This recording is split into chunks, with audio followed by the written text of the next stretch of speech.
السلام علیکم نائن ایم، how are you all, hope you are fine everyone. Okay, آج ہم غزل کرنے لگے ہیں جو کہ ہم آلریڈی کلاس میں کر چکے ہیں، لیکن اب کیونکہ دہرائی کا ٹائم ہے تو میں آپ کو دہرائی کرواتی جاتی ہوں۔ سب سے پہلے میں آپ کو غزل ایک دفعہ اوور ویو کر دیتی ہوں، ریویژن ہو جائے گی آپ سب کی۔ پہلا ہے کہ یہ لگتا نہیں ہے دل میرا اجڑے دیار میں، کس کی بنی ہے عالم نا پائیدار میں۔ اجڑا دیار یعنی ویران دنیا میں۔ جیسے کہ آپ کو پتہ ہے کہ بہادر شاہ ظفر جو ہیں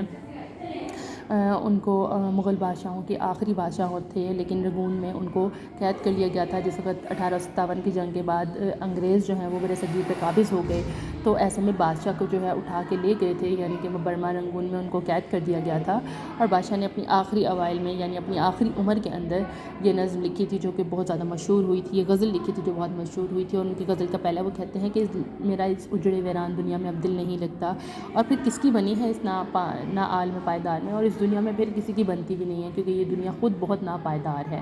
بے ثباتی کی دنیا ہے، یہاں پہ کوئی بھی رہنے والا نہیں ہے، فانی دنیا ہے، یہاں کوئی چیز بقائے دوام نہیں رکھتی ہے، لہٰذا میرے بھی اس دنیا میں دل نہیں لگتا۔ عمر دراز مانگ کر لائے تھے 4 دن، 2 آرزو میں کٹ گئے 2 انتظار میں۔ عمر دراز کا مطلب ہے کہ ایک لمبی عمر ہم مانگ کے لائے تھے، 2 آرزو میں کٹ گئے، اپنی جو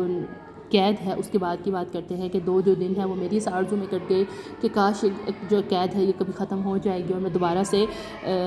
پھر سے اپنی ویسی دور حکومت میں چلا جاؤں گا۔ 2 انتظار میں کٹ گئے، اور 2 اس خواہش کو پورا کرنے کے انتظار میں میری عمر کم ہو گئی۔ بلبل کو باغبان سے نہ صیاد سے گلا، صیاد شکار کرنے والے باغبان یعنی مالی، وہ کہتے ہیں کہ مجھے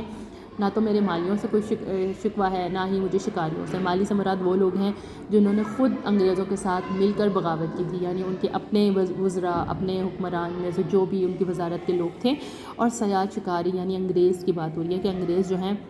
نہ تو مجھے اب ان لوگوں سے، انگریزوں سے جنہوں نے مجھے قید کیا، ان سے کوئی گلہ ہے، اور نہ ہی مجھے مالیوں سے کوئی گلہ ہے، یعنی میرے لوگوں سے کوئی گلہ ہے۔ قسمت میں قید لکھی تھی فصل بہار میں۔ فصل بہار سے مراد ہے کہ ان کی حکومت کا، کیونکہ جیسا کہ میں نے آپ کو پہلے بتایا تھا کہ انہوں نے اپنی حکومت کی جو ان کی شروعات تھی ان کی ایج کی 63 سال کی عمر میں ان کو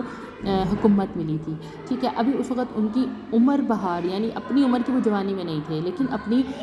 جو حکومت ہے نا اس کی وہ جوانی میں ضرور تھے۔ اس کا مطلب یہ ہے کہ انہوں نے ابھی صرف حکومت کی شروعات کی تھی، لیکن اس سب میں کیا ہوا کہ انہیں قید لکھی تھی۔ وہ کہتے ہیں کہ ابھی میری شروعات تھی، جوانی کی شروعات تھی ان کی عمر کی، ابھی حکمرانی کی، تو اس میں قید جو ہے وہ مجھے ہو گئی۔ ان حسرتوں سے کہہ دو کہیں اور جا بسیں، اتنی جگہ کہاں ہے دل داغدار میں۔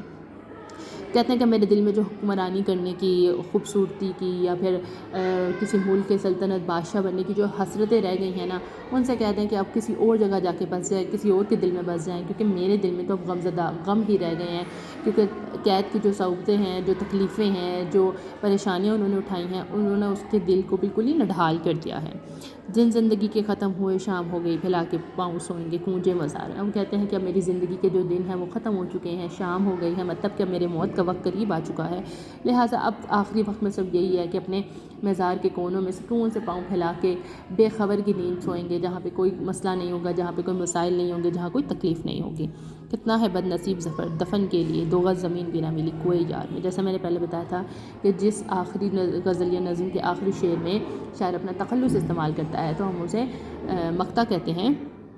اسی طرح وہ یہاں کہتا ہے کہ کتنا ہے بد نصیب ظفر اپنے نام کو لے لے اپنے تخلص کے ساتھ، کہ کس قدر بد نصیب انسان ہے کہ تجھے دفن ہونے کے لیے اپنی ہی سرزمین میں 2 گز زمین بھی نہ ملی، کہ اگر مرنے کے بعد تیرے کسی جانشین یا تیری سلطنت سے کوئی انسان یا تیرے گھر میں سے کوئی انسان آ کے تیری قبر میں فاتحہ خوانی کر جاتا، تیرا حال چال پوچھ جاتا، لیکن یہ بھی ممکن نہیں ہے، کیونکہ تیری بد نصیبی ایسی ہے کہ تجھے جو موت ہے، موت بھی تجھے اپنے وطن میں نہیں آ رہی، اور موت کے بعد جو تجھے دفنایا جائے گا وہ بھی سرزمین جو ہے وہ تیری اپنی سرزمین میں تجھے جگہ نہیں مل رہی ہے۔ کلاس میں نے آپ کو غزل ایک دفعہ پھر سے رپیٹ کروا دیا، آلموسٹ ہم 2 ٹائمز اس کو آلریڈی رپیٹ کر چکے ہوئے ہیں، ٹھیک ہے، لہٰذا بہت ضروری ہے کہ آپ اس کے MCQs جو ہیں وہ بنا لیجئے، سارے کے سارے MCQs آپ نے 10 بنا کے لے کر آنے ہیں، اپنی کاپی کے اوپر کام کرنا ہے، اور کائنڈلی کام کرنے کے وقت اس کو اوپر گوگل کلاس روم ضرور لکھیے گا۔ Thank you so much.